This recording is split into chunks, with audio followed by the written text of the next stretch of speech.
बच्चों, आज हम शुक शावको दन्तः इस पाठ के प्रश्नों के उत्तर और सभी अभ्यास कार्य समझेंगे। निम्नलिखित प्रश्नानाम् उत्तरं संस्कृतेन लिखत। पंपाभिधानं पद्मसरः कुत्र आसीत्? पंपाभिधानं पद्मसरः विन्ध्याटव्यां स्थितः आसीत्। दूसरा प्रश्न है, शुकः क्व निवसति स्म? शुक कहाँ रहता था? तोता कहाँ रहता था? शुकः शाल्मली वृक्षस्य कोटरे निवसति स्म। तोता शाल्मली वृक्ष के कोटर में रहता था। फिर ग, शबराणां कीदृशं जीवनं वर्तते? इसका उत्तर होगा, शबराणां जीवनं मोहप्रायं वर्तते। शबरों का जीवन मोहग्रस्त होता है। घ, हारितः कस्य सुतः आसीत्? हारित किसका पुत्र था? हारितः जाबाली मुनेः सुतः आसीत्। जाबाली मुनि का पुत्र था। जीवनाशा किम करोति? जीवनाशा खली करोति। जीवन की आशा दुष्टता भी करती है। शुकस्य पिता कीदृशानि फलशकलानि तस्मै अदात्? शुक के पिता ने किस प्रकार के फलों के शकलानी टुकड़े उसको दिए? शुकस्य पिता शुककुला वदलितानि फलशकलानि तस्मै अदात्। मृगया ध्वनिम् आकर्ण्य शुकः कुत्र अविशत्? मृगया मतलब शिकार। शिकार की ध्वनि को सुनकर के शुक कहाँ घुस गया? मृगया ध्वनिम् आकर्ण्य शुकः पितुः पक्षपटान्तरम् अविशत्। मृगया की ध्वनि को सुनकर के तोता अपने पिता के पक्षों में पंखों में घुस गया। शबर सेनापतिः कस्मिन् वयसि वर्तमानः आसीत्? शबर सेनापति की उम्र क्या थी? शबर सेनापतिः प्रथमे वयसि वर्तमानः आसीत्। युवावस्था का था। केषां किम दुष्करम? अकरुणानां किमिव हि दुष्करम। निर्दयी लोगों को क्या कठिन है? कः शुकस्य तातम् अपगतासुं करोत्? जरच्छबरः शुकस्य तातम् अपगतासुं करोत्। बूढ़े शबर ने शुक के पिता के प्राणों को हर लिया था। पाठम् आधृत्य बाणभट्टस्य गद्यशैल्याः वैशिष्ट्यानि लिखत। इस पाठ के आधार पर बाणभट्ट की गद्य शैली की विशेषताओं को लिखना है। इसका उत्तर होगा, सामासिक शैल्याः प्रचुरः प्रयोगः। बाणभट्ट ने सामासिक शैली का बहुत अधिक प्रयोग किया है। दूसरा है अर्थ गांभीर्य परिपूर्ण शैली। इनकी शैली अर्थ गंभीरता से परिपूर्ण है। आलंकारिक भाषायाः प्रयोगः। आलंकारिक भाषा का बहुत अधिक प्रयोग किया है।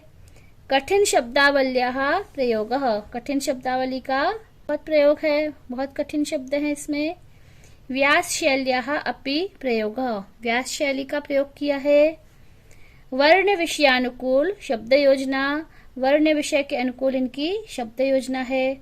कहा भी जाता है, बाणोच्छिष्टम जगत सर्वम। जो बाण ने लिखा है वह इस संसार में सब कुछ है। यह एक विशेषता है बाणभट्ट की। मातृभाषया शबर सेनापतिः चरित्रम लिखत। मातृभाषा में, हिंदी भाषा में या जो भी आपकी मातृभाषा उसमें शबर सेनापति के चरित्र का चित्रण लिखना है।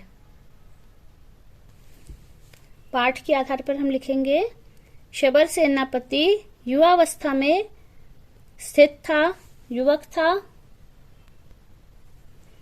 उसका जीवन मोह माया से ग्रस्त था।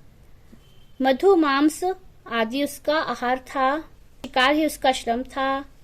उसको पक्षियों का बहुत अच्छा ज्ञान था। पशु पक्षियों का शिकार निर्दयता से करता था। उसे किसी भी प्राणियों से कोई प्रेम या दया का भाव नहीं था। प्रश्न 4, अधोलिखितानां भावार्थम लिखत। किमिव हि दुष्करम अकरुणानाम। अकरुण लोगों के लिए, निर्दयी लोगों के लिए कुछ भी दुष्कर नहीं होता है। जबरदस्ती लोगों के प्राण लेकर के भी छीन लेते हैं सब कुछ। दूसरा है नास्ति जीविताद अन्यम अभिमततरम इह जगति सर्व जंतूनाम। इस संसार में इह जगति सभी जंतुओं को जीविताद अन्यत जीवन से अधिक और कुछ भी प्रियतर नहीं है। तीसरा है सर्वथा न कंचिन न खली करोति जीवनाशा। इस संसार में जीवित रहने की आशा किसको दुष्ट नहीं बना देती है। छोटा सा तोते का बच्चा था जो अपने पिता के मृत्यु होने के बाद भी स्वयं के लिए जीवन की आशा कर रहा था। प्रायेण अकारण मित्राण्यति करुणार्द्राणि च भवन्ति सताम चेतांसी। सज्जनों का हृदय प्रायः स्वभाव से ही मित्रता के भाव से और दया के भाव से युक्त होता है। फिर है शुक शावकस्य आत्मकथाम संक्षेपेण लिखत। शुक शावक की आत्मकथा को संक्षेप में लिखना है। इसको हम संस्कृत में लिखेंगे, उसको फिर हिंदी में भी अनुवाद बता देंगे। शुक शावकः स्वपित्रा सह शाल्मली वृक्षस्य कोटरे निवसति स्म। तस्य जननी प्रसव वेदनया लोकांतरम अगमत। शुक शावक अपने पिता के साथ, माता पिता के साथ शाल्मली वृक्ष के कोटर में रहता था। उसकी माता उसके जन्म के समय ही प्रसव वेदना से लोकांतर चली गई, मृत्यु को प्राप्त हो गई। शबरेण तस्य पितुः वधम अकरोत्। शबर ने उसके पिता का वध कर दिया था। केनापि प्रकारेण स जाबाल मुनेः आश्रमे अगच्छत। किसी तरह से वह जाबाली मुनि के आश्रम में पहुंचा। सह स्वकथाम श्रावयति। अब वह अपनी कथा सुना रहा है। प्रश्न 6 अधोलिखितेषु शब्देषु प्रकृति प्रत्यय विभागम कुरुत। प्रकृति और प्रत्यय अलग करना है। समाहृत्य सम आ रि लेप प्रत्यय।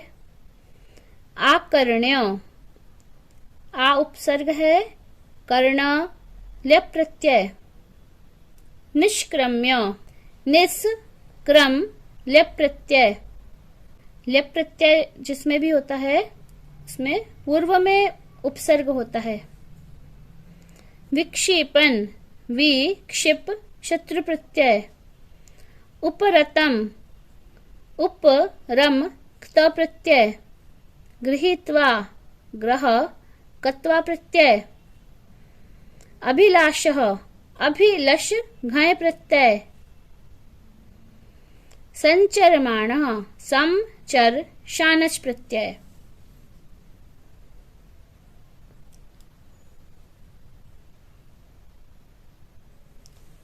अगला प्रश्न है रिक्त स्थानानि पूरयत।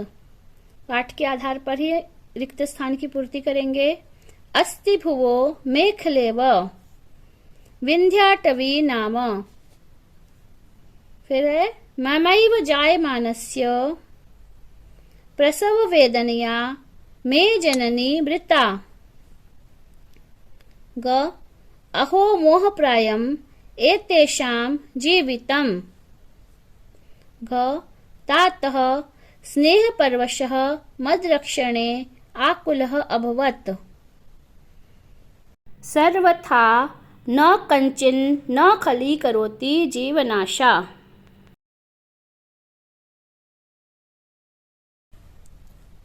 संधि विच्छेदम कुरुत।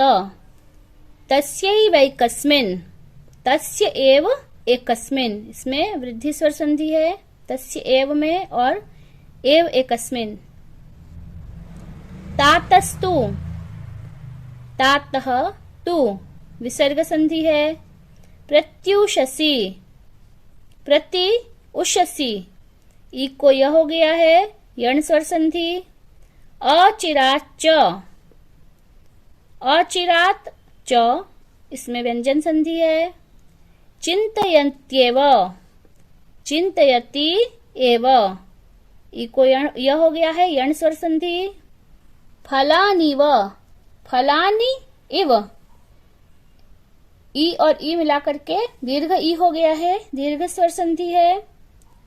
तावद अहम तावदहम तावत अहम व्यंजन संधि है।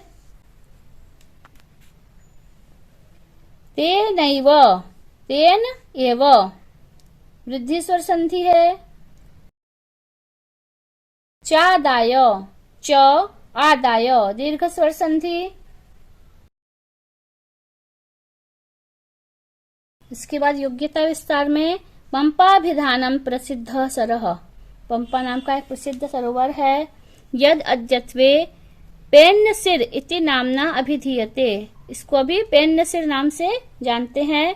सरस समीप एव ऋष्यमुख पर्वतो वर्तते, पंपा इति नदी अस्मात् एव सरसः निर्गता, इसी के पास में ऋष्यमुख पर्वत है, पंपा नदी इसी सरोवर से निकलती है। विंध्याटवी एका पर्वत श्रेणी या उत्तर भारतम दक्षिण भारतात विभजति, एक पर्वत श्रेणी है जो उत्तर भारत को दक्षिण भारत से अलग करती है। सप्तकुल पर्वतेषु इयं परिगण्यते, इसको सप्तकुल पर्वतों में गिना जाता है। इयं पर्वतमाला मध्य देशस्य दक्षिण सीमनि वर्तते, यह पर्वतमाला मध्य प्रदेश की दक्षिण सीमा पर है।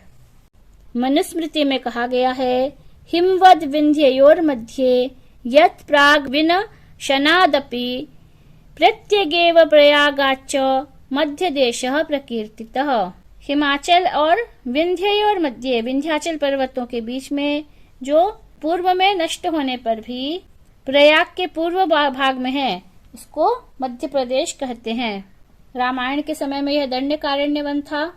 एतासु पर्वतमालासु गहनानि वनानि सन्ति, इस पर्वतमाला में बहुत बड़े बड़े गहरे वन हैं। यानी विंध्याटवी इति पदेन अभिधीयन्ते, जिसको विंध्याटवी इस नाम से जाना जाता है। किमेव हि दुष्कराणाम अकरुणानाम, यह इस पाठ में की सूक्ति है। इस प्रकार से अन्य सूक्तियां हैं इस पाठ में। बाणभट्ट के जो कादम्बरी महाकाव्य है, इसमें बहुत सारी सूक्तियां हैं जिनको आपको ढूंढना है। जिन्होंने अभी सब्सक्राइब नहीं किया है, सब्सक्राइब कर लें। वीडियो अच्छा लगा होगा तो लाइक करें, अपने मित्रों को भी शेयर करें जिससे उनको भी इसका लाभ मिले। बेल आइकॉन को दबा दें जिससे कि आपको आने वाला वीडियो तुरंत ही प्राप्त हो सके। जयतु संस्कृतम, जयतु भारतम।